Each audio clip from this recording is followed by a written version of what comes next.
The pounding woke me up right at midnight. It was not a soft knock. It was not a normal call. They were desperate punches against the solid wood of my front door, as if someone wanted to tear it down with the fury of a caged animal. I sat up in bed. My heart was beating so fast I could feel the pulse in my temples. I had spent my whole life being a quiet man, a man who solved things with words, with patience.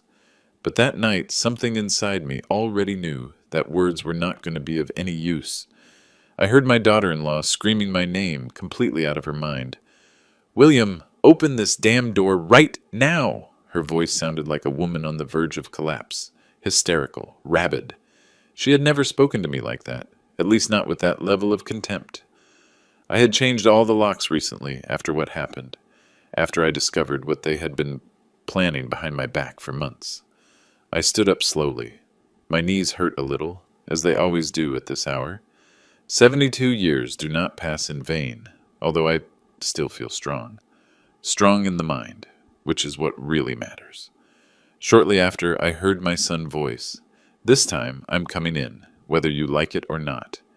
And then came the first metallic crash. A brutal, dry sound, as if someone were attacking the door with something heavy. A sledgehammer. My own son had brought a sledgehammer to my house. To the house that I built with my own hands, with my sweat, with 40 years of honest work. I remained silent, not out of fear, not because I did not know what to do, but because I wanted them to feel the weight of that moment. I wanted every second of silence to remind them of who they were and what they were doing. Then, behind me, a calm voice was heard saying, "Let them be. I will get it." I turned the doorknob slowly, with all the calm in the world, and when that door opened, what they found on the other side froze their blood. My name is William Miller. I was born in a small town in the Rust Belt, where the ground is hard and the people are even harder. I arrived in Chicago when I was 17, with a backpack and a dream that seemed ridiculous to many. To build something big, something that would last. I had no education. I had no contacts. I had nothing but the will not to give up. I started washing dishes in a restaurant downtown. Then I was a construction helper, then a cargo truck driver. Every job taught me something. Every boss I had showed me how the business world worked, even if they did not know it. By the time I was 30, I already had my first fleet of trucks. 3 old units, bought with loans that I paid down to the last penny.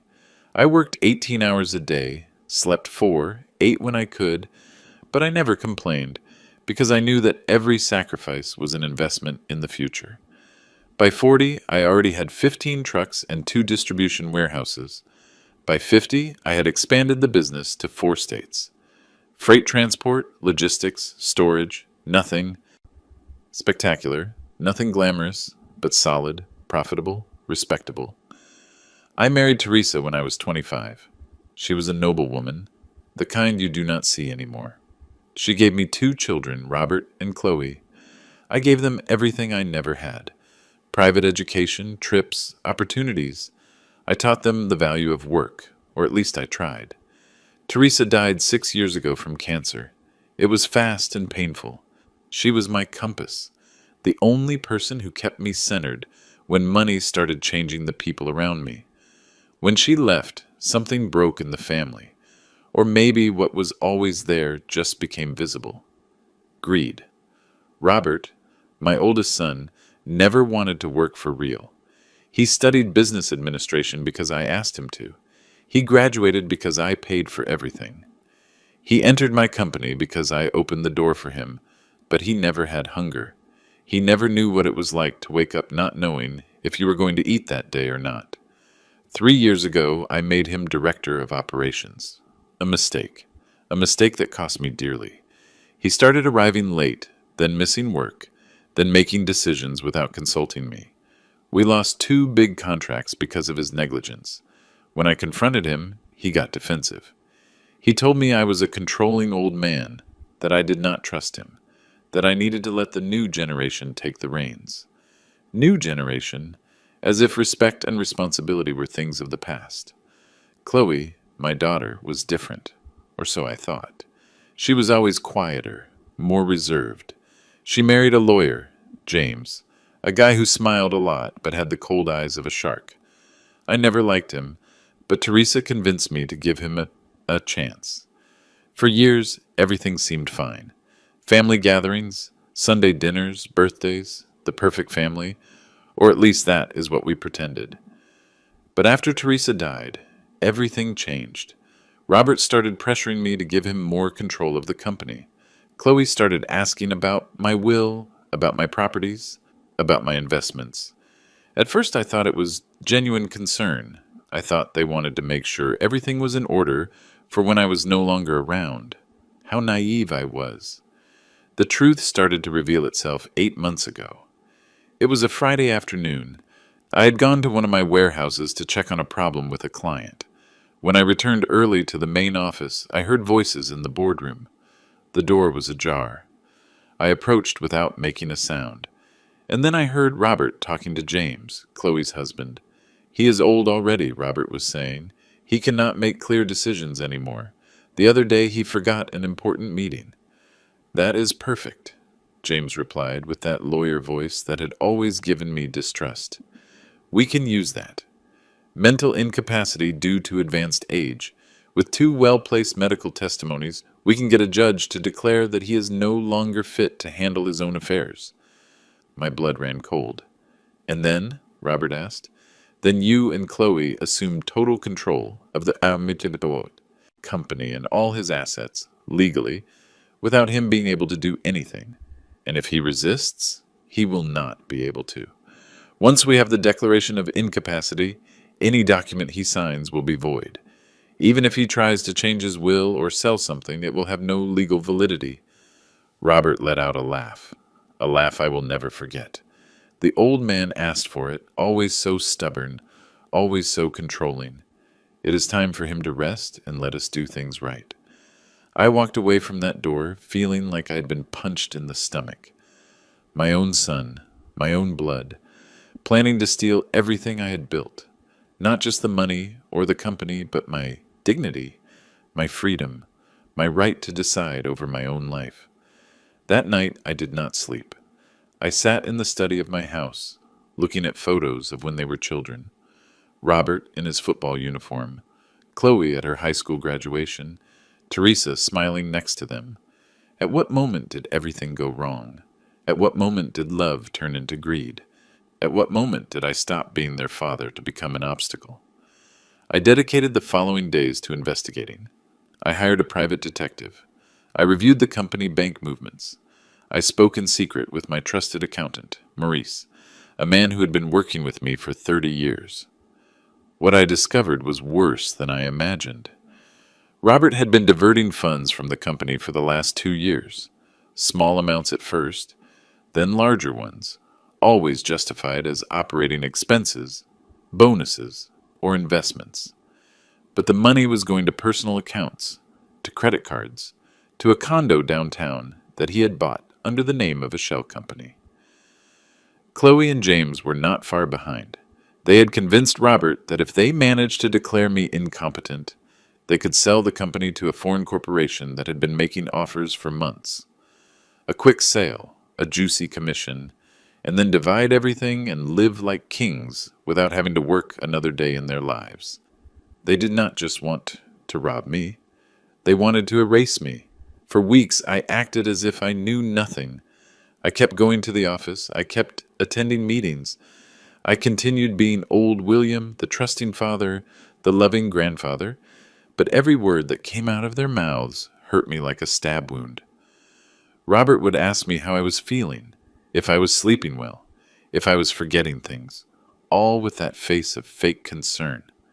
Chloe came to visit me with her children, my grandkids, and talked to me about how important it was to have everything in order, about how much they loved me, about how calm they would be if I gave them more access to my accounts in case something happened.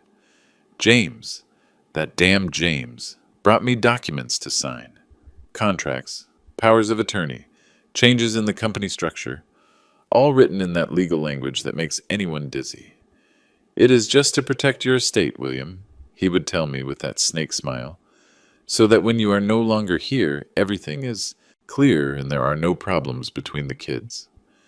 I nodded, smiled, and signed nothing. They started to get desperate. The visits became more frequent, the comments more direct. Robert went as far as telling me he was worried about my mental health, that maybe I should see a specialist. Just to rule things out, Dad, nothing serious. It is normal at your age, normal at my age, as if being 72 automatically made me useless. So I made a decision. If they wanted to play dirty, I could too, but not with their rules, with mine. I hired the best lawyer I could find, not one of those who work for family businesses, but one of those who defend billionaires in complicated cases. I explained the whole situation to him. I showed him the proof, the emails the detective had recovered, the bank records, the recordings. Mr. Miller, he told me, you have two options. You can confront them now and risk a long and painful legal battle, or you can prepare the ground, protect your assets, and wait for the perfect moment to flip the table on them. How much time do I need? 3 months? Maybe 4? You have 2. And so my silent counterattack began. First, I restructured my entire company. I created an armored trust where I placed the majority of my assets. A trust where neither Robert nor Chloe had access, where they did not even appear as beneficiaries. Second, I changed all my wills. The previous ones were nullified. In the new ones, I made it clear that any attempt to declare me incompetent would result in automatic exclusion from the inheritance. Third, I gathered all the evidence of Robert's embezzlement and presented it to the board of directors. Not publicly, not yet. But I left them there, ready to be used at the right moment. Fourth, and this was the most important, I changed all the locks on my house, because I knew that when they realized what I had done, they would come. And they would come with everything. The night everything exploded was 2 weeks ago. I had summoned Robert and Chloe to my house for a family dinner. I told them I wanted to talk about the future of the company, about my retirement plans. They arrived on time. Robert with his expensive suit and his $10,000 watch. Chloe with her designer dress and that smile that no longer fooled me. We had dinner. We talked about trivial things, the weather, the grandkids, the food. And when we finished dessert, I took out a manila envelope. I want to show you something, I said calmly. Robert opened it. His face changed color when he saw the documents, the account statements, the emails, the bank transfers. What is this? He asked with a trembling voice. Evidence, I replied. Evidence that for 2 years you have been stealing from me. Chloe turned pale. Dad, You too, I interrupted her. You and your husband, all of you. You thought I was a foolish old man who wouldn't notice. You thought you could take everything I built and that I would stay silent. Robert stood up abruptly. His chair fell backward. This is a lie. Someone is manipulating you. Sit down, I ordered him. He did not sit. Who was it? Maurice? Did that shitty accountant fill your head with ideas? Nobody filled my head with anything. I just opened my eyes. Chloe started to cry. Fake tears. The same tears she used as a child when she wanted to get her way. Dad, please, we can fix this. It was a mistake. Robert was under a lot of pressure. Just what? Just planned to declare me crazy to steal my company? Just we're going to sell it and leave me with nothing? The silence that followed was devastating. Robert was breathing with fury. Chloe was sobbing. I looked at them with a mixture of sadness and disgust that I never thought I would feel toward my own children. I want you to leave my house, I said finally, and I do not want to see you again until you are ready to face the consequences of what you did. Consequences? Robert let out a bitter laugh. Are you threatening me? No, I am giving you a chance you do not deserve. They left, slamming the door, Chloe crying, Robert shouting threats, and I stayed alone in that huge house feeling the weight of 72 years on my shoulders. The following days were of a tense silence. Robert tried calling me. I blocked his number. Chloe sent me messages. I ignored them. James, the very cynical man, sent me a formal email requesting a meeting to clarify misunderstandings. I deleted it without replying, but I knew it was not going to end there. I knew Robert. I knew his temper, and I knew that when he felt cornered, he would do something drastic.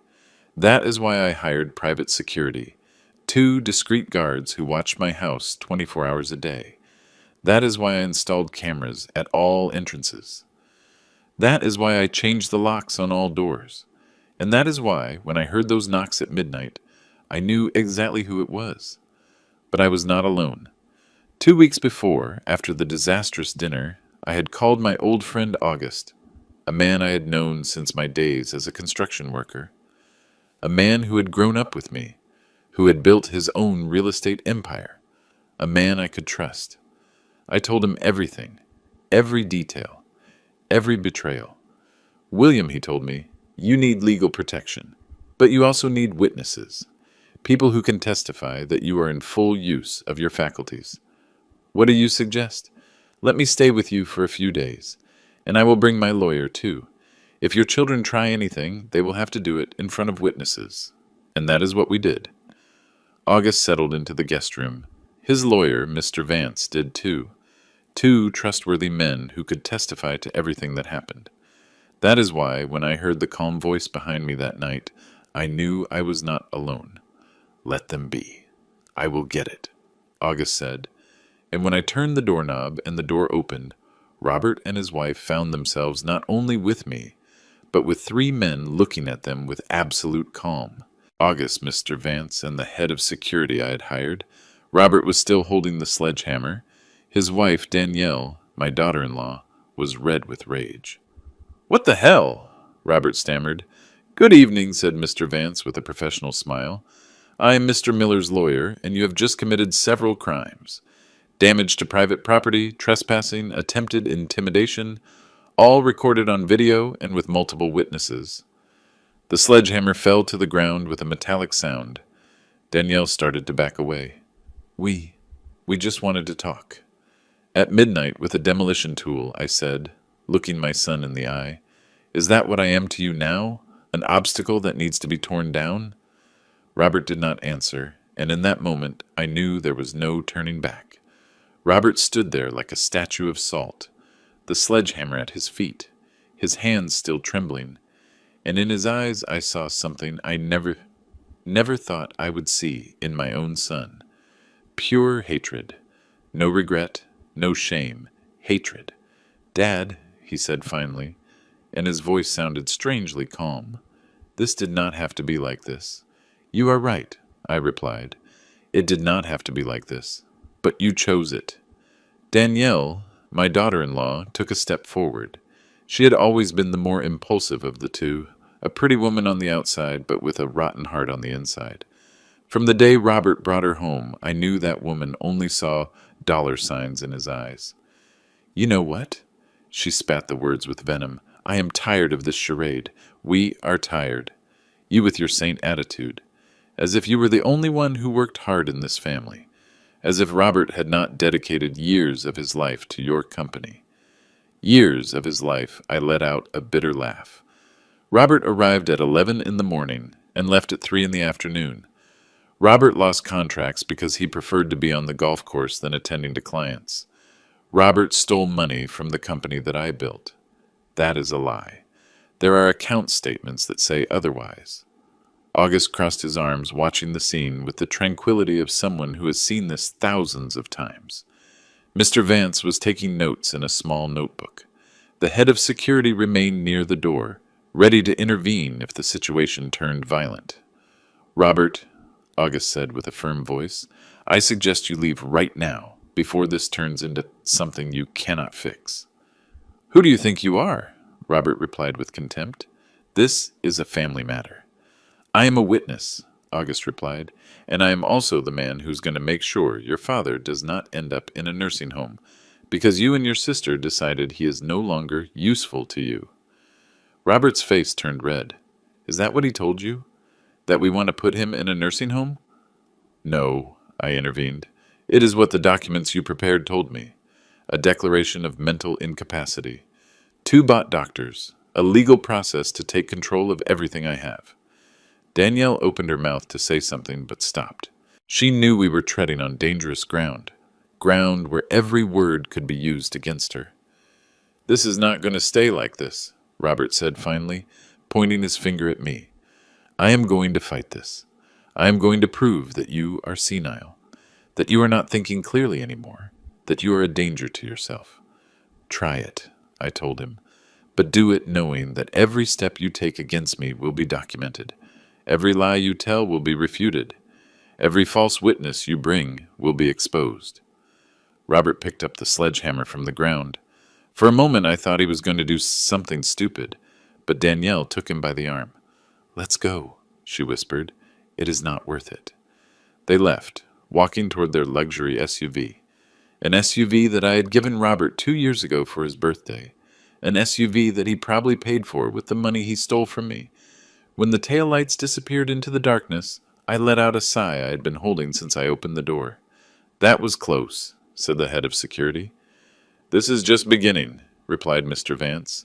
"Mr. Miller, we need to talk about the next steps." We sat in the living room.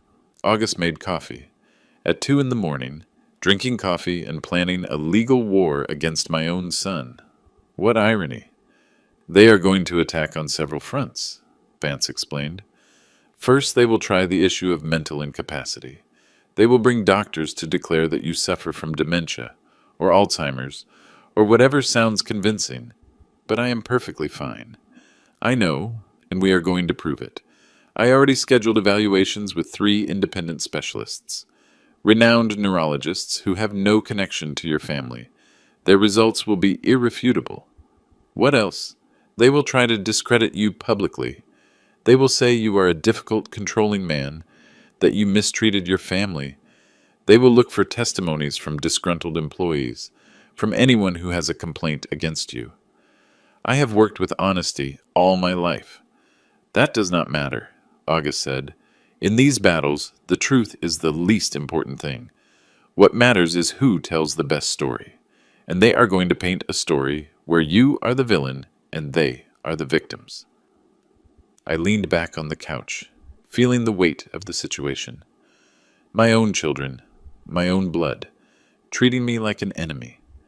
"There is also the issue of Chloe," Vance continued. "She was not here tonight, but make no mistake. She is as involved as Robert, maybe more. Her husband, James, is a lawyer, and one of the good ones. He is going to use every legal trick he knows. What can I do? Counterattack, but smartly. First, we are going to file charges for Robert's embezzlement. Clear evidence, documented. That gives him immediate loss of credibility in any process where he tries to declare you incompetent. And Chloe? With her it is more complicated. She has not stolen directly, but she has been an accomplice. She has facilitated James's access to confidential company information. That is enough to exclude her from the inheritance, but not for criminal proceedings. "I do not want to put my children in jail," I said, and it was the first time my voice broke that night. "I just want them to leave me alone, that they respect what I built, that they understand I am not an object they can dispose of." August put a hand on my shoulder. "William, sometimes a father's love blinds us. But you have to understand something. They already made their decision. They already declared war on you. And in a war, either you fight or they destroy you." He was right. I knew it, but accepting it hurt more than anyone could imagine. The following days were a whirlwind of legal activity.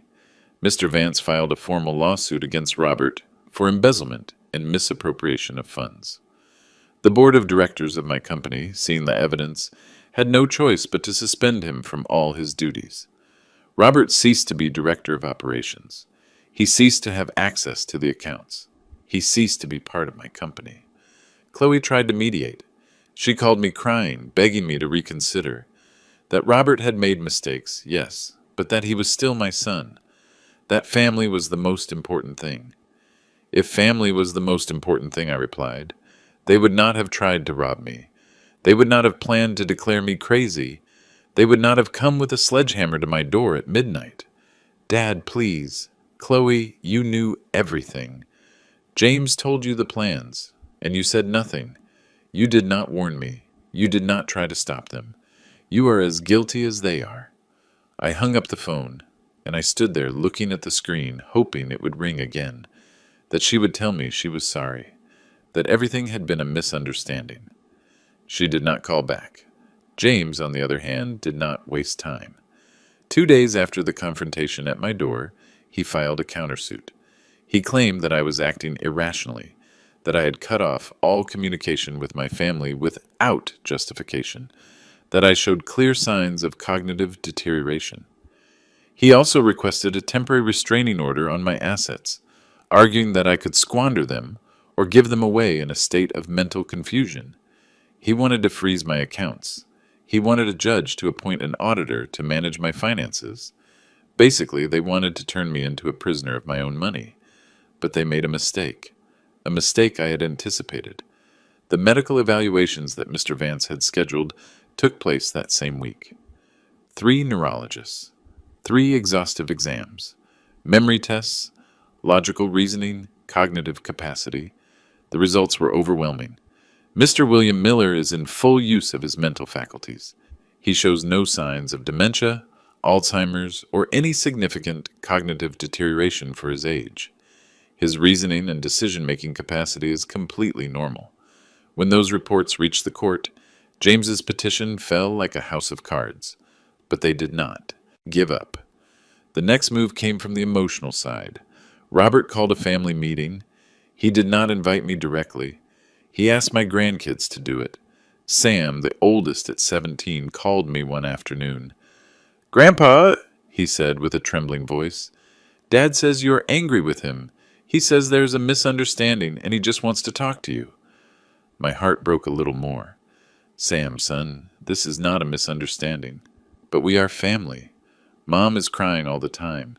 She says you do not love her anymore, that you do not love us anymore either."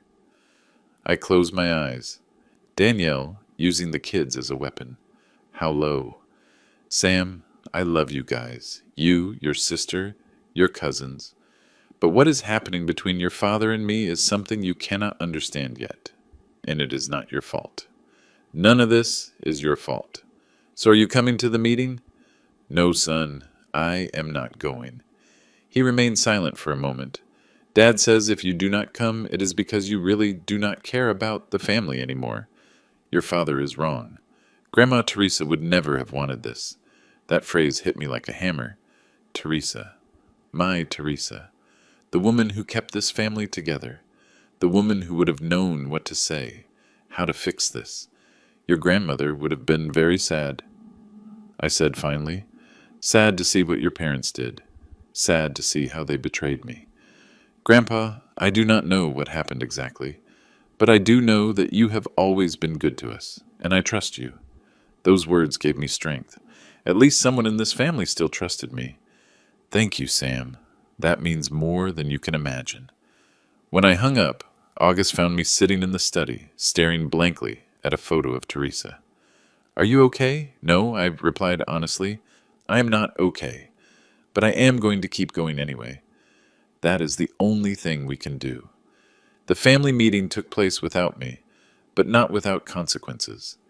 It turned out Robert had invited not only the family, but also some key employees of my company, people I had promoted, people I trusted, and in front of all of them, Robert gave a speech.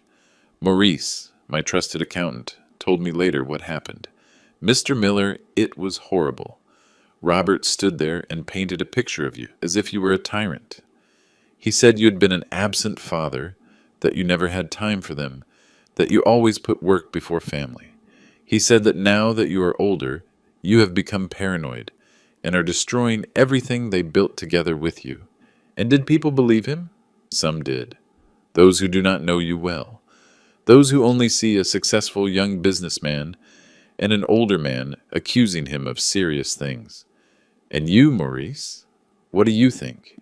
The old accountant looked at me with those tired eyes that had seen 30 years of ups and downs in my company. "I think Robert is a liar. I think you built all this with your own hands. while that boy could barely carry a box. And I think if we do not stop him now, he's going to destroy everything you took decades to build. What did he do after the speech? He called for a vote among the main shareholders. He wants to remove you from the chairmanship of the board. I froze. Can he do that? Technically, yes. If he gets the support of the majority of the shareholders, they can remove you as chairman and appoint him in your place. And how many votes does he have? For now, not enough. But he is working on it. He is offering bonuses, better positions, promises of expansion. He is buying loyalties. It was brilliant. I had to admit it. Robert was never good with hard work, but he always knew how to manipulate people. He always knew how to say what they wanted to hear. Maurice, I need you to do something for me. Anything, Mr. Miller. I need a complete audit of all the financial movements of the company in the last 5 years. I want to know exactly how much Robert stole. Down to the last penny. That is going to take time. You have 2 weeks. Maurice nodded and left, and I stayed there, in my empty house, surrounded by memories of a family that no longer existed. Teresa always said that crises bring out the best and worst in people. That in difficult moments is when you see what someone is really made of. She was right. Some employees I had helped for years, whom I had supported in tough times, were now on Robert's side. They preferred to follow the promising young man than the old man who had hired them, but others stood firm. Maurice, of course. He had been with me since the beginning. He knew who I really was, Linda, my personal assistant of 20 years, a woman who knew every detail of my life and my company. When Robert tried to bribe her to give him access to my private files, she sent him to hell and told me everything. Rodney, my logistics chief, a man who started as a driver and whom I promoted until he became one of the pillars of the company. When Robert offered him a better position if he joined him, Rodney replied, "I prefer to sweep floors for Mr. Miller than be a director for you." Those small victories gave me hope. They reminded me that not everything was lost, that there were still people who valued loyalty over money, but they also reminded me of something darker, that this was no longer a family dispute. This had become a corporate war, and in wars there are always casualties. Maurice's audit revealed something even I did not expect. Robert had not just stolen money, he had created an entire network of shell companies. Companies registered in tax havens under the names of strawmen, fake contracts with suppliers that did not exist, inflated invoices, invented commissions. In total, he had diverted almost $1.5 million in 5 years. $1.5 million. When I saw that figure in the report, I felt like I couldn't breathe. It wasn't just the money. It was the betrayal. It was the time. It was the effort. It was everything that amount represented. $1.5 million that I had earned working 18 hours a day. $1.5 million that could have been investments, bonuses for employees, company expansion, $1.5 million that my son had stolen to finance his rich lifestyle without working. "With this, we can sink him," Mr. Vance said when I showed him the report. "This is not just embezzlement. This is organized fraud, money laundering. Robert could go to prison."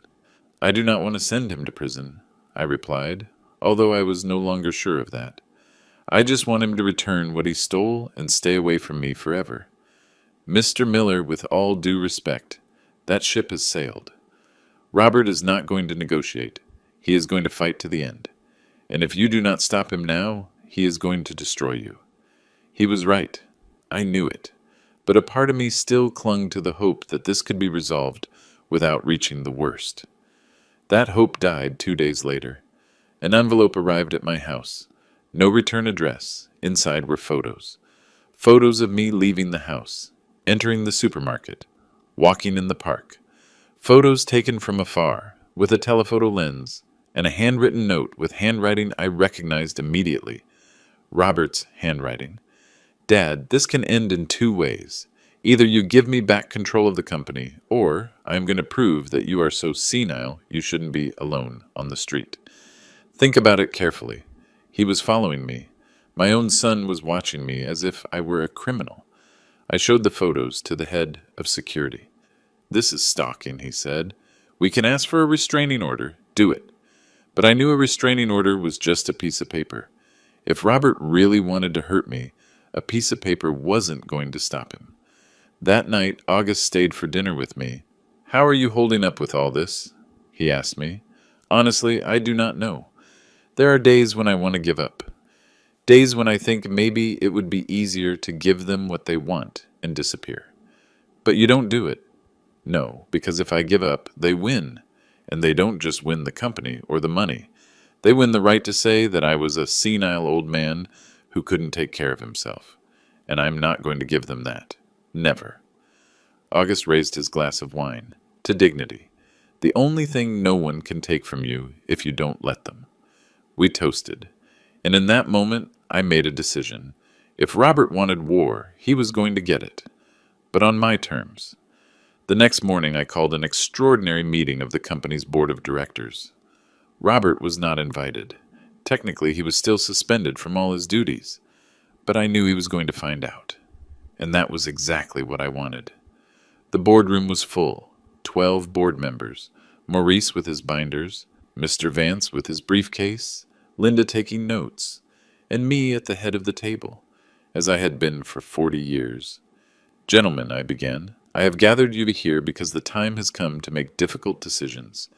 You all know the situation with my son, Albert. You have seen the accusations. You have heard the versions. Today you are going to know the full truth.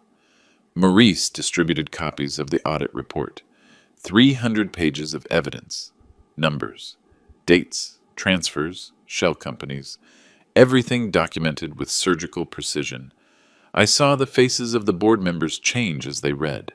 Some turned pale.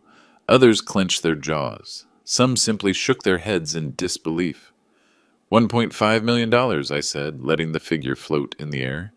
That is what my son stole from this company in 5 years. From the company I founded.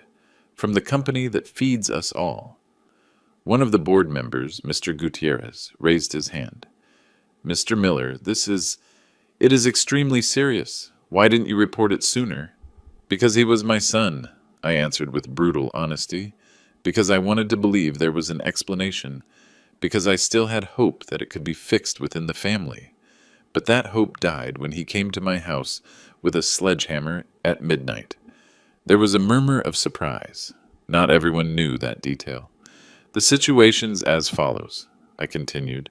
Robert is trying to take control of this company. He is offering favors, promising promotions, buying loyalties, and he is doing it with the money he stole. With our money. What do you propose we do? Mrs. Dominguez, the independent counselor, asked. I propose that we vote for his definitive expulsion from the board, that we initiate legal actions to recover what was stolen, and that we shield the company against any hostile takeover attempt. Hostile takeover? There is a foreign company, Global Logistics International, that has been making offers for our company, offers that Robert and my daughter Chloe were seriously considering.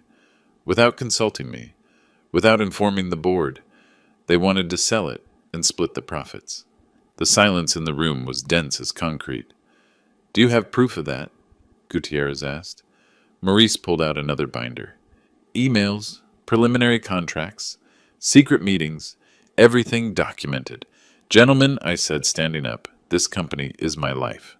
I built it from scratch. I raised it when no one believed in me. I sustained it through crises. I made it grow when everyone said it was impossible. And I am not going to allow my own son to destroy it out of greed. The vote was unanimous. Robert Miller was permanently expelled from the board of directors. Legal actions were initiated. Protections against hostile takeovers were implemented.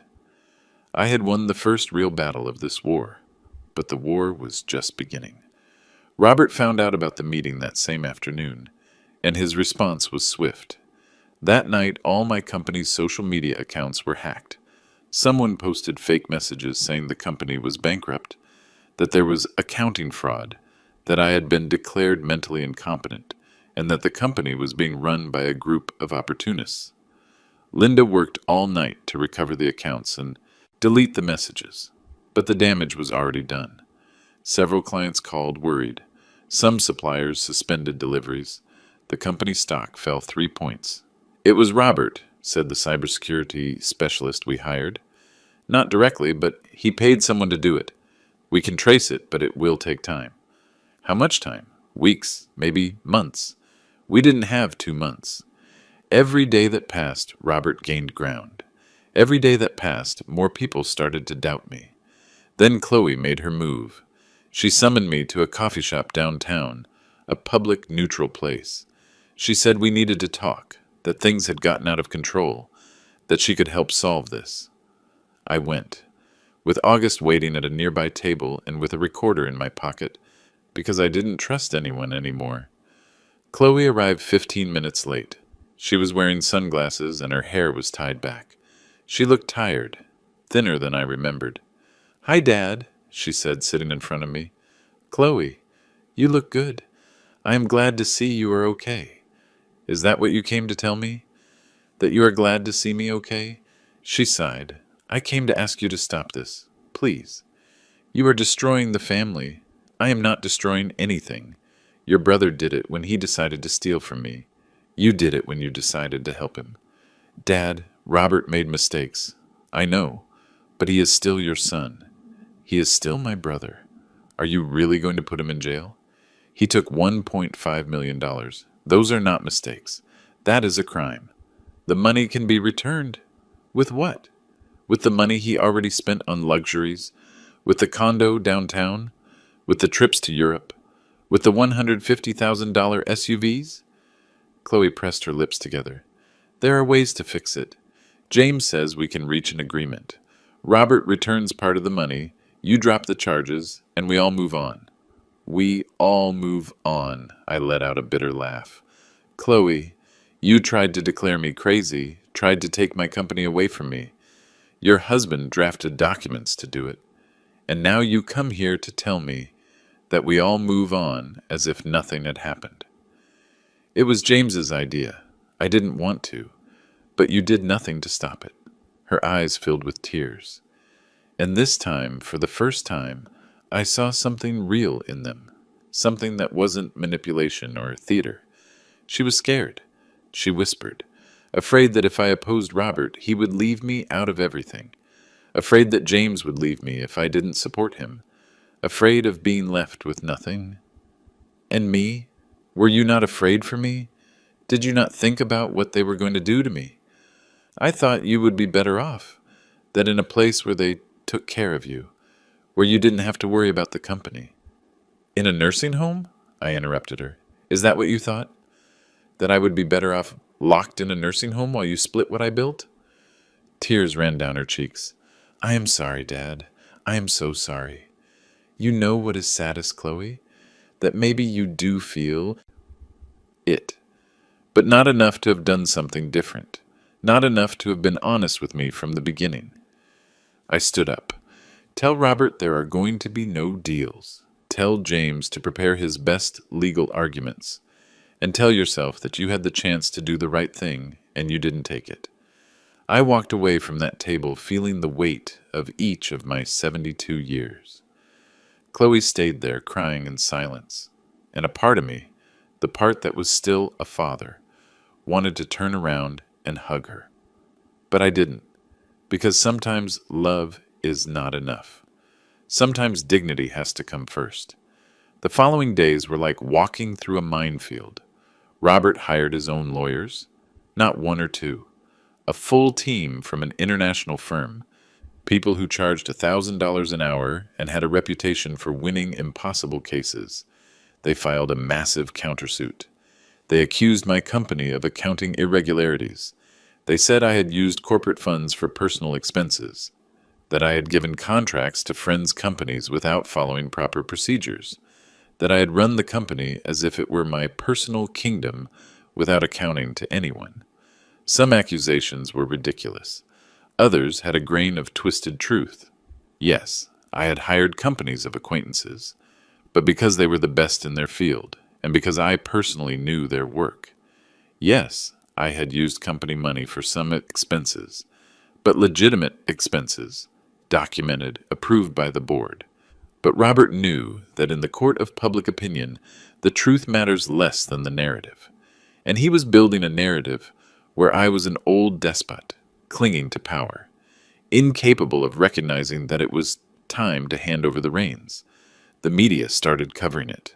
First internet portals, then local newspapers, then national news.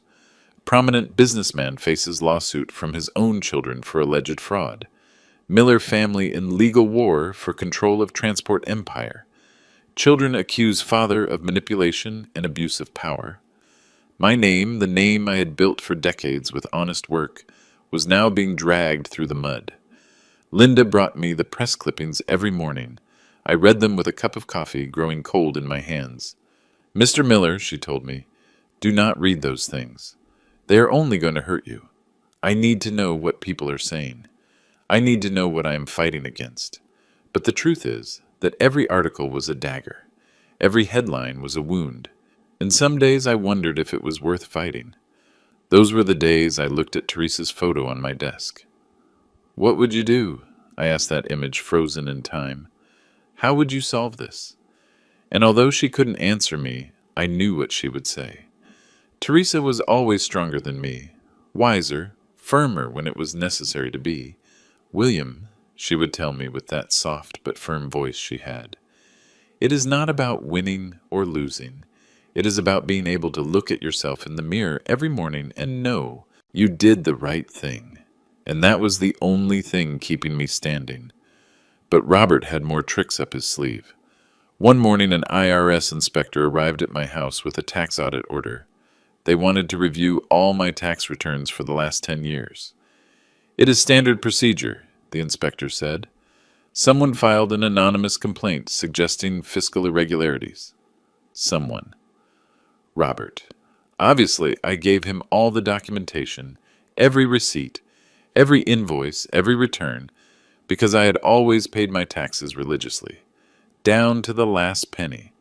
But an audit like that takes time. And in the meantime, the shadow of suspicion remains. Clients get nervous. Suppliers start asking for advance payments. Banks double-check every transaction. Robert knew exactly what he was doing. He didn't need to win that battle. He just needed to create enough chaos to weaken me. And it was working. The company started losing contracts. Clients of years, people with whom I had worked for decades, started looking for other providers. Not because they doubted the quality of our service, but because they didn't want to be associated with a scandal. Rodney, my logistics chief, arrived one afternoon with the worst news. Mr. Miller, we just lost the contract with Northside Mercantile. It was our biggest client. Why? They said they are restructuring their operations. But I spoke to my contact there. The truth is they are worried about this whole legal situation. They don't want to get involved. That contract represented 20% of our annual revenue. Can we survive without it? Yes, but it is going to be tight. And if we lose another big client, we are going to have to lay people off. Lay people off. Families that depended on my company.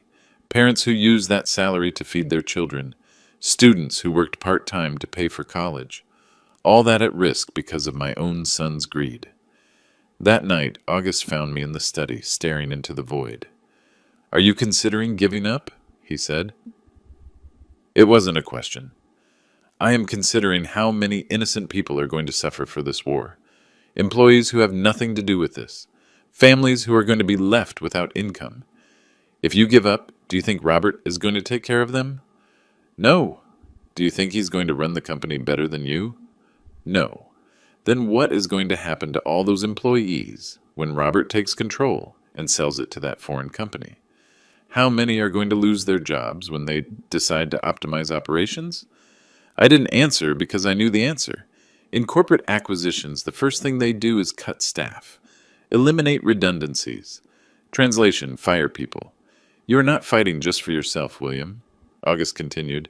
You are fighting for all of them too, and if there is anyone who can save this company, it is you. He was right, as always. But I need a plan, I said.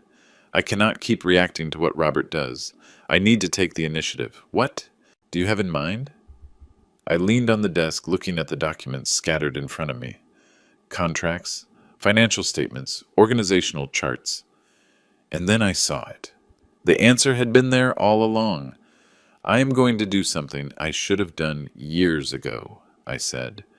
I am going to protect this company not just from Robert, but from anyone who tries to use my age or my condition as an excuse to take it from me. How? I am going to create a corporate structure where I stop being the only point of control, where there is a strong operating board, where there are clear rules of succession, where no one, not even my children, can take control without first proving they are qualified to do so. August smiled. That is brilliant. It takes away their main argument, that you are an old man clinging to power. Exactly. And at the same time, I protect what I built. If something happens to me, the company goes on. If I become truly incapacitated one day, there is a clear process. But no one can simply steal it because they think they deserve it. Robert is going to go crazy when he finds out. Let him go crazy. I am tired of playing defense. I spent the next 2 weeks working with Mr. Vance and a team of corporate consultants. We restructured the entire company. We created a 7-person operating board. Competent people, loyal people, people who knew the business from the inside. We established clear rules. To be considered for CEO of the company, any candidate had to have at least 10 years of industry experience, a proven track record of success, and the approval of at least 5 of the 7 board members. Robert did not qualify. He wasn't even close to qualifying. We also created an irrevocable trust for the majority shares, a trust where I was the beneficiary as long as I lived, but which would then be distributed according to very specific rules, rules that could not be changed, rules that protected the employees, the clients, and the company itself. And finally, I did something I never thought I would do. I put 30% of the company up for sale, not to Global Logistics International, but to 3 prestigious institutional investors, investment funds with a long-term vision. With that money, I paid off all the company's debts, created a contingency fund, and deposited a substantial amount in a separate account, specifically destined to recover the money Robert stole through legal processes. When everything was ready, I called a press conference. The media that had been crucifying me for weeks suddenly became very interested when I announced a major statement regarding the future of Miller Transport. The press room at the hotel where we made the announcement was packed. Cameras, journalists, some of my employees who wanted to be present. I stood in front of them all with August by my side and gave the most important speech of my life. Ladies and gentlemen, I began, the last few months have been difficult for me and my family. Many things have been said, some true, many false. Today I want to set the record straight. I paused, looking directly at the cameras. My name is William Miller. I am 72 years old, and I am in full possession of my mental faculties, as confirmed by 3 independent medical evaluations which are available to anyone who wants to review them. Some journalists scribbled furiously. I founded Miller Transport 40 years ago with a borrowed truck and a dream. Today it is one of the most important logistics companies in the country, and today I am announcing changes that will ensure it remains so for the next 40 years. I explained the restructuring, the new operating board, the succession rules, the partial sale to institutional investors. These changes prove that I am not clinging to power. I am clinging to doing things right, to protecting the jobs of 800 families that depend on this company, to maintaining the quality and service that has characterized us. Then came the hard part. I also want to talk about my son, Robert Miller. The murmur in the room intensified. Robert worked at this company for several years, and during that time, he diverted approximately $1.5 million in corporate funds for personal use. I have complete evidence of this, which has been presented to the corresponding authorities. Camera flashes, shouted questions, chaos. I raised a hand to ask for silence. I know that for many this is a family scandal. For me, it is a personal tragedy. But it is also a question of justice, and in this company justice applies equally to everyone, including my family. "Mr. Miller," shouted a journalist, "are you saying you are going to put your own son in jail?" "I am saying that the consequences of a person's actions do not disappear because that person is my son. I am saying that respect, honesty, and hard work have to mean something, and that when those values are betrayed, there is a price to pay." I left that conference feeling a huge weight lift off my shoulders. There were no more secrets, no more shadows. Everything was on the table. Robert would now have to fight not in the dark, but in the light of day, and I was ready for that fight. The reaction was immediate. That same night, Robert gave his own press conference. Improvised, disorganized, desperate. He stood in front of the cameras with Danielle by his side, and with a lawyer who looked uncomfortable. I watched it live from my house. August, Maurice, and Mr. Vance were with me. None of us said anything while Robert spoke. We just watched. "My father's sick," Robert said with a trembling voice, faking emotion, not physically but mentally. "My mother's death changed him, made him paranoid, distrustful. He is no longer the man he was, and the people surrounding him now, those so-called advisors, are just using him for their own ends." He made a dramatic pause. "I never stole anything. Those 1.5 million he mentions are legitimate investments I made on behalf of the company, investments he authorized. But now in his confusion, he no longer remembers, or the people around him convinced him it didn't happen. He was good. I had to admit it. If I didn't have the proof, if I didn't have the emails, the transfers, the testimonies of Maurice and other employees, if it was just my word against his, maybe people would believe him. But I had the proof. Why did I go to his house that night?" Robert continued. "Because I was desperate, because my father wasn't answering my calls, because I was worried he was alone with people who don't have his best interests in mind. Yes, I took a tool, because I thought something bad had happened to him, because I am his son and I love him." Danielle was crying by his side. Perfect soap opera tears. "Today my father publicly accused me of being a thief, exposed me before the whole country, destroyed my reputation, and did so based on manipulated information by people who want to keep his company." Robert looked directly at the camera. "Dad, if you're watching this, please, seek help, seek treatment. Don't let these people keep you away from your family. We are still here. We still love you. But you need help." The conference ended. Journalists shouted questions. Robert left without answering any. I turned off the TV. "He is good," said August. "Very good. He twisted everything to make himself the victim." "But he has no proof," replied Mr. Vance. "He only has words. We have documents." "In the court of law, maybe," I said. "But in the court of public opinion, words can be more powerful than documents. People want to believe in dramatic stories, in the worried son, in the confused father." "So, what do we do?" Maurice asked. "Nothing," I replied. "We let the authorities do their work. We let the numbers speak for themselves, and we continue with the restructuring of the company." But inside, I felt like I was fighting a battle on too many fronts. The legal battle, the media battle, the emotional battle of seeing my son destroy his own life just to destroy mine, and I wondered how much more I could take.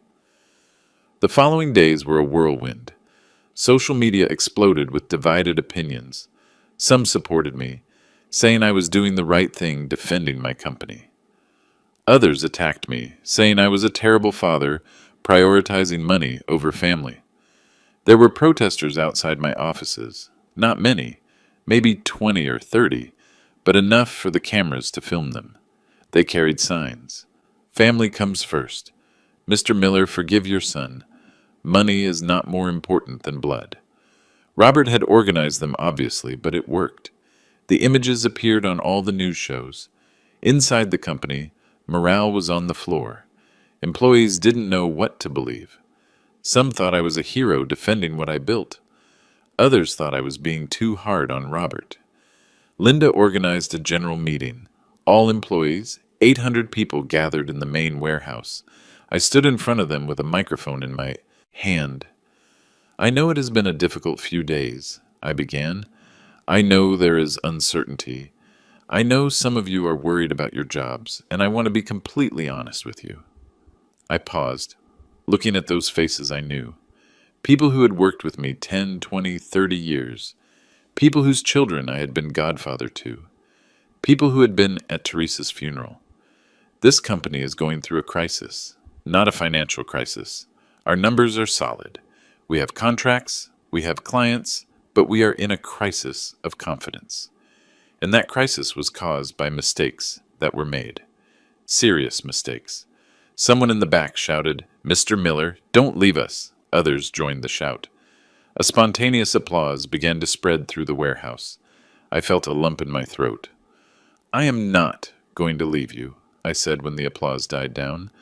"But I need you to trust me. I need you to understand that the decisions I am taking are not to hurt you. They are to protect you. To protect this company that feeds us all."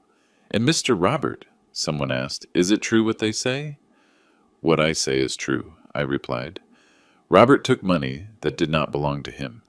Money that belonged to you, too. Every dollar he stole was a dollar less for bonuses, for improvements, for expansion that could have meant more jobs. There were murmurs, but Robert is my son, and part of me will always love him.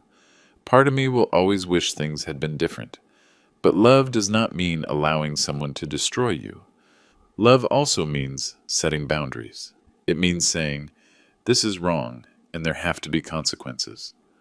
A woman in the front row, Mrs. Higgins, who had worked in cleaning for 25 years, raised her hand. "Mr. Miller, my son made mistakes when he was young. He was in jail for 2 years, but when he got out, I gave him another chance. And now he is a good man. Can't you give Mr. Robert another chance?" The question hit me like a punch.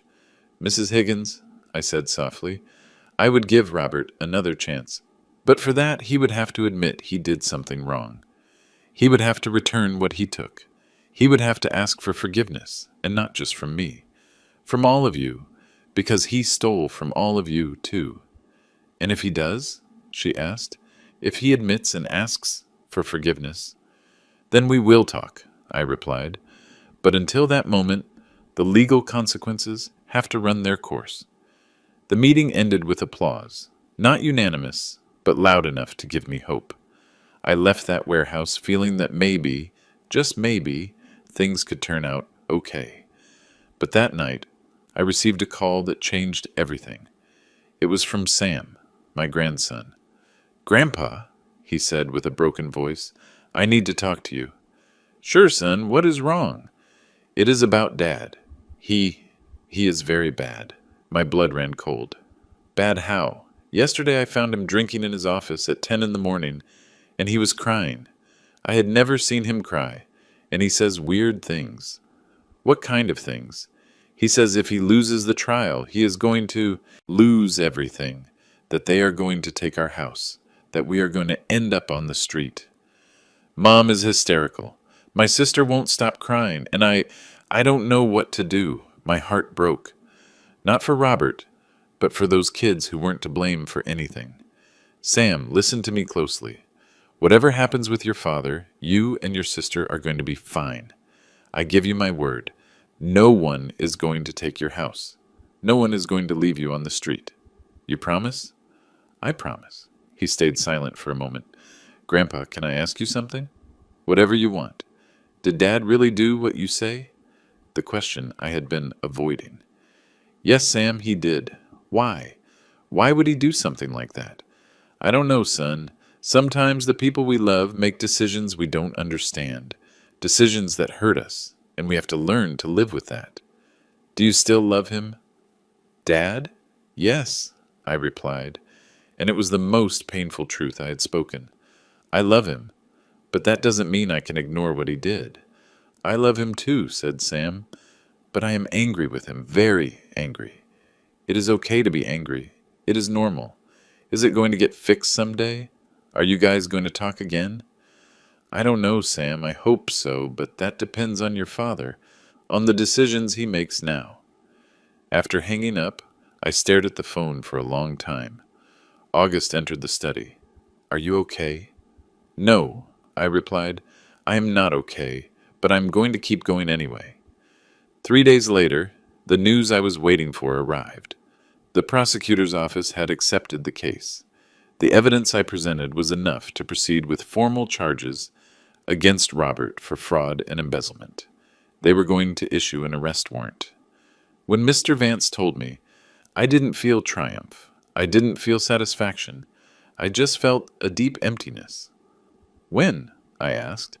Tomorrow or the day after, depends on judicial procedures. And then? Then he will have to appear before a judge. They can give him bail, or they can order preventive detention.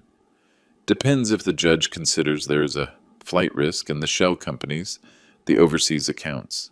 That could complicate things. If the judge thinks he has hidden assets and resources to flee the country, he is not going to give him bail. I closed my eyes. I do not want him to go to jail, I said. I want him to return the money. I want him to admit what he did. I want him to learn the lesson, but I do not want to see him locked up. Mr. Miller, that no longer depends on you. The legal process has already begun.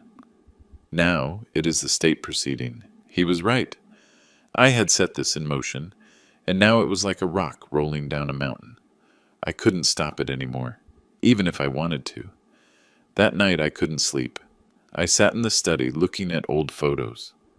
Robert as a child, in his school uniform, Robert at his college graduation, Robert on his wedding day, smiling as if he had the world in his hands.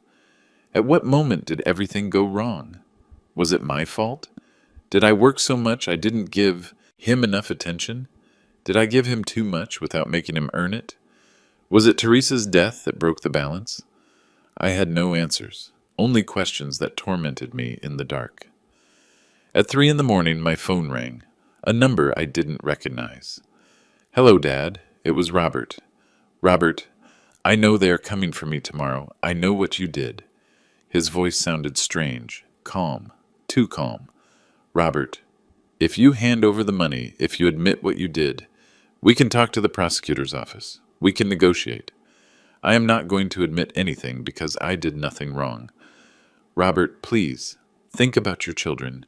Think about Sam and your daughter. They need you to be strong now, to do the right thing. The right thing? He let out a bitter laugh. Like you? Destroying your own family for money? It is not for money. It was never for money. Then why? For pride? Because you can't stand someone disobeying you? Because you need to prove you are still the all-powerful patriarch? It is out of respect, Robert. Out of dignity. Out of principles. Things I thought I had taught you. The only thing you taught me was that work is more important than everything. That money is worth more than people. That being successful means sacrificing everything else. That is not true, is it? How many of my birthdays did you miss? How many soccer games? How many nights did I go to bed without you having come home? I was working to give you a better life. We didn't want a better life. We wanted a father. The words went through me like knives. Robert, if that is how you felt, if you had those resentments, we could have talked. We could have solved it. But stealing, planning to take my company, that is not the answer. It doesn't matter anymore, he said. You already made your decision and I made mine. What does that mean? It means you are going to have to live with the consequences of what you did, just as I am going to live with the consequences of what I did. Robert, don't do anything stupid. He hung up. I tried calling him back. He didn't answer. I dialed Danielle. She didn't answer. I dialed Chloe. Neither. Panic started taking over me. Robert's words, his tone. You are going to have to live with the consequences. I called Mr. Vance. I need you to send someone to Robert's house. Now. Immediately. What happened? I just spoke to him. He said strange things. I am worried he is going to do something drastic. Vance didn't argue. He made the necessary calls. An hour later, he called me back. Mr. Miller, Robert is not at his house. His wife says he left 2 hours ago and hasn't returned. He is not answering the phone. My God. We already alerted the authorities. If he appears somewhere, they are going to let us know. I spent the rest of the night awake, pacing the house like a caged animal. Every minute seemed like an eternity. Every time my phone rang, my heart skipped a beat. At 7 in the morning, I finally received the call. It was Chloe. "Dad," she said, and she was crying. "Robert is in the hospital." My blood froze. What happened? They found him in his car, in a parking lot. He had taken pills, a lot of pills. The world stopped. Is he alive? They pumped his stomach. He's going to be fine, physically. But Dad, he left a note. What did it say? Chloe was sobbing so hard she could barely speak. It said he couldn't take it anymore, that the shame was too much, that he preferred this to going to jail, and that he hoped you could live with what you had done. My legs failed me. I let myself fall into a chair. Where is he? At Angel's Hospital. But Dad, he doesn't want to see you. They told him you were on your way, and he got very upset. The doctors say you can't go in. I have to see him. You can't. Not now. Please. Just give us time. She hung up. And I stayed there in my study, surrounded by everything I had built, everything I had fought to protect. And I asked myself if it was worth it. The following days were the darkest of my life. Robert survived. Physically, he was recovering, but mentally, emotionally, he was shattered. The news leaked to the media. Businessman's son attempts to take his own life after fraud accusations. The headlines were brutal, and the opinions on social media worse. Mr. Miller drove his son to the brink of death for money. This is what happens when pride is more important than family. A father who prefers to see his son dead than admit he is wrong. I stopped reading. I stopped watching the news. I locked myself in my house and didn't want to see anyone. August had to practically force his way in. "William, this is not your fault." No, I put this in motion. I filed the charges. I gave the press conferences. Robert tried to do that because he didn't want to face the consequences of his own acts. You didn't put the money in those accounts. You didn't create the shell companies. You didn't steal $1.5 million. He did. But I am his father. I should have found another way. What other way? Let him keep stealing? Let him take everything from you? Let him destroy the company and leave 800 families without jobs? Would that have been the right answer? I didn't answer because I didn't know the answer. "William, look at me," said August. "I have known you for 50 years. I know what kind of man you are, and I know this is killing you inside. But you have to understand something. You cannot save someone who doesn't want to be saved. You cannot protect someone from the consequences of their own decisions. He is my son. I know, and that is why it hurts so much. But continuing to blame yourself is not going to help him. The only thing it is going to do is destroy you, too."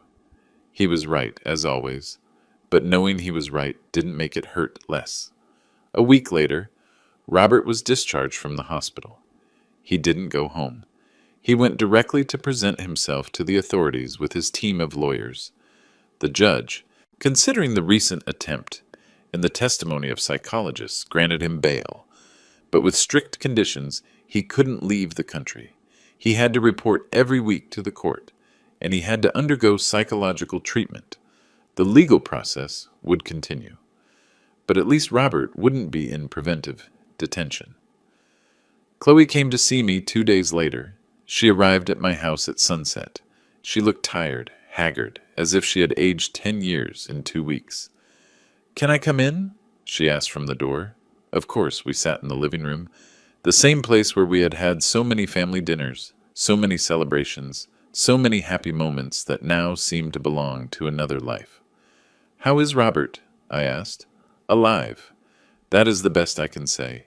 The doctors say he is stable. But Dad, he is broken, completely broken. I am sorry. I really am sorry. I know," she said, "and I think he knows it too, although he will never admit it." We remained silent for a moment. I came to tell you something, she said finally. Something I should have told you a long time ago. Tell me. You are right. About everything. Robert stole that money, and I knew it. James told me it was just resource optimization, that it was normal in business. But I knew it was wrong, and I said nothing. Her eyes filled with tears, and when they planned the mental incapacity thing, I knew it too. And I didn't say anything either, because I was afraid. Afraid of losing my share of the inheritance. Afraid that James would get mad at me. Afraid of being left with nothing. Chloe. But what happened with Robert? That opened my eyes. I saw my brother in that hospital bed, with tubes everywhere. And I realized that money doesn't matter. The company doesn't matter. None of that matters if we lose what is really important. And what is really important? Family. True family. Not the family that pretends everything is fine while inside it is rotting, but the family that can be honest, that can make mistakes and admit them, that can get hurt and still find a way to heal. She wiped her tears. Dad, Robert has to face the consequences of what he did. I understand that. But he is my brother, and you are my father, and I don't want to lose either of you. You are not going to lose me, Chloe. But will we be able to be a family again one day? The question I had been asking myself for weeks. I don't know, I replied honestly. I don't know if we can go back to being what we were. But maybe we can be something new. Something different. Something more honest. Chloe nodded. James and I are getting divorced, she said suddenly. What? I can't go on with him. Not after all this. Not after seeing how he manipulated everything. How he used us all for his own benefit. Chloe, you don't have to make those decisions now. Yes, I have to take them. Because if I have learned something from all this, it is that I can no longer let fear guide my life. I can no longer keep quiet when I know something is wrong. I approached her and hugged her. For the first time in months, I hugged my daughter. And she cried on my shoulder like when she was a little girl. I am sorry, Dad. I am so sorry for everything that happened. I am sorry too, daughter. Me too. The following weeks brought changes. Chloe started her divorce process. James, surprisingly, didn't fight. Maybe because he knew his reputation was already too damaged. Maybe because it simply didn't suit him anymore. Robert began his psychological treatment. His lawyer negotiated with the prosecutor's office. Eventually, they reached an agreement. Robert would return the stolen money and scheduled payments, work in community service, and accept a sentence of probation. He wouldn't go to prison, but he would have a criminal record, and he would be permanently excluded from any position in my company. We didn't speak again. Neither he nor I were ready, but at least there was no longer that open war. There was something resembling a cold truce. The company stabilized. The contracts we had lost, some returned when they saw the restructuring was serious. Others didn't return, but we found new clients. Linda, Maurice, Rodney, and the rest of the team stood firm. And little by little, morale started to recover. Sam, my grandson, started visiting me on Sundays. At first it was awkward. We didn't know what to talk about, but eventually we found our rhythm. Grandpa, he told me one day, do you think Dad and you are going to talk again someday? I hope so, Sam, but it is going to take time, a lot of time.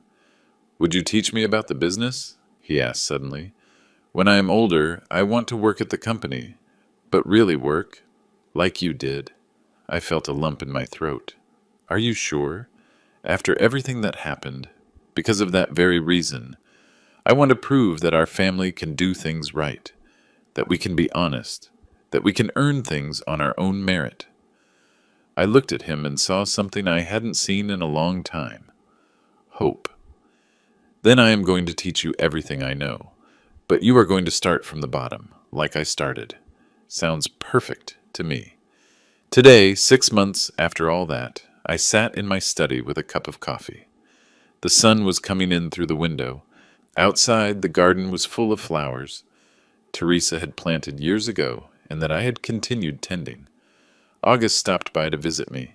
How do you feel? He asked. Tired, I replied, but at peace. At peace? Yes, because I did what I had to do. It wasn't easy, it wasn't perfect, and it didn't end how I would have wanted, but it was the right thing. No regrets? I thought about it for a moment. Some. I wish I had talked more with Robert when he was young. I wish I had spent more time with my children. I wish Teresa were here to help me navigate all this. But I do not regret defending my principles. I do not regret protecting my dignity. August nodded. Teresa would be proud of you. You think? I know. She always said that the most important thing about a man is not what he has, but who he is when everything else collapses.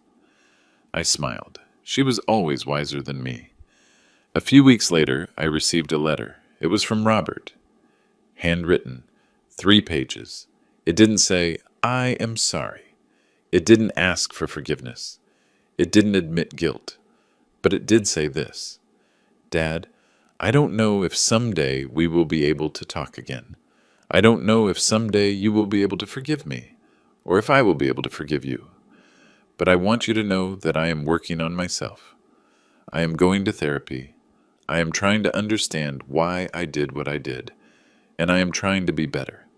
Not for you, not for anyone else, but for me, and for my children, because I don't want them to grow up with a broken father. Robert. I folded the letter and put it in my desk drawer next to the photos of when he was a boy, next to the memories of better times. It wasn't a happy ending. It wasn't the hug and reconciliation one sees in movies, but it was a beginning, a small step toward something that maybe someday could look like healing.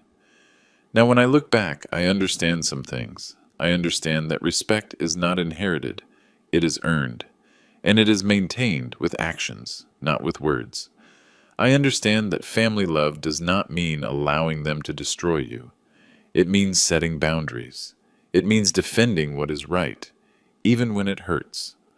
I understand that old age does not turn you into a disposable object. It does not take away your right to dignity. It does not take away your voice. And I understand that the hardest battles in life are not against external enemies.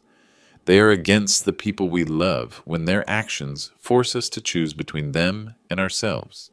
There are nights when I still ask myself if I did the right thing, if I was too hard, if I should have given in, if I should have forgiven faster. But then I remember that night, the pounding on my door at midnight, the sledgehammer, the screams, the threat, and I remember that I didn't start this war. I just defended myself. And that, at the end of the day, is the only thing that matters. To you who have listened to my story until the end, I want to tell you something. Maybe you are young and you think this is never going to change you. That love is enough. I hope you're right. I hope you never find yourself in the situation I found myself in. But if someday you find yourself there, if someday the people you love betray you, if someday you have to choose between your dignity and keeping the peace, choose your dignity. Because in the end, when everything else collapses, when the money goes and people abandon you, the only thing you have left is your capacity to look at yourself in the mirror and recognize the person you see. And that person deserves respect. Your respect. It doesn't matter how old you are. It doesn't matter how weak others see you. It doesn't matter if they are your family or your friends or anyone. Your dignity is not negotiable. Your voice matters. Your life matters. And if you have to fight for that, then fight. Fight with honor. Fight with justice. But fight. Because giving up is not love. Giving up is betraying yourself. And that is something we must never do. This is my story. The story of an old man who refused to be invisible, who refused to be discarded, who refused to stay silent when his own blood tried to bury him alive. It is not a perfect story. It does not have a fairy tale ending, but it is real, it is honest, and it is mine. My name is William Miller. I am 72 years old. I built an empire from scratch. I defended it from my own children. And I am still here, still standing, still with dignity. And that, my friends, is the only thing that really matters. Thank you for listening. God bless you. And remember, never, never, never let anyone take away your dignity, because it is the only thing that really belongs to you.